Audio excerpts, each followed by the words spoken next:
लगतौ नजर नहीं नया छै तरीका लगतौ नजर नहीं नया छै तरीका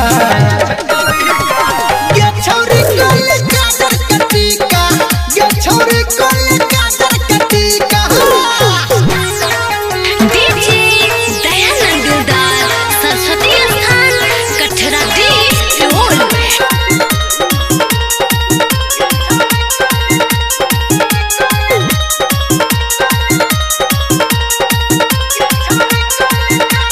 चढ़ल छो तोहर 16 के उमरिया छौड़ा हा सबके खराब छै नजरिया चढ़ल छो तोहर 16 के उमरिया छौड़ा हा सबके खराब छै नजरिया दोसर के आगा तू लगवा न ठीका दोसर के आगा तू लगवा न ठीका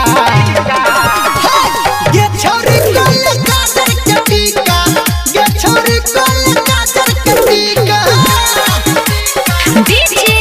दयानंद दुलदार सरस्वती स्थान कठरा ढोल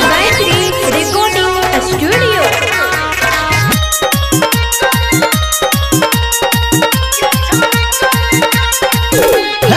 गोरुह गाल तोहर होट छोला लगा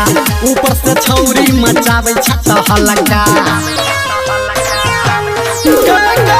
गोरुह गाल तोहर होट छोला लगा ऊपर से छौरी मचावे छत हलका कहो धर्मेंद्र पिन्ह जानी के सीका कहो चौके सब पिन्ह जानी के सीका गे छौरी कोले काजर के टीका गे छौरी कोले काजर के टीका लगतौ नजर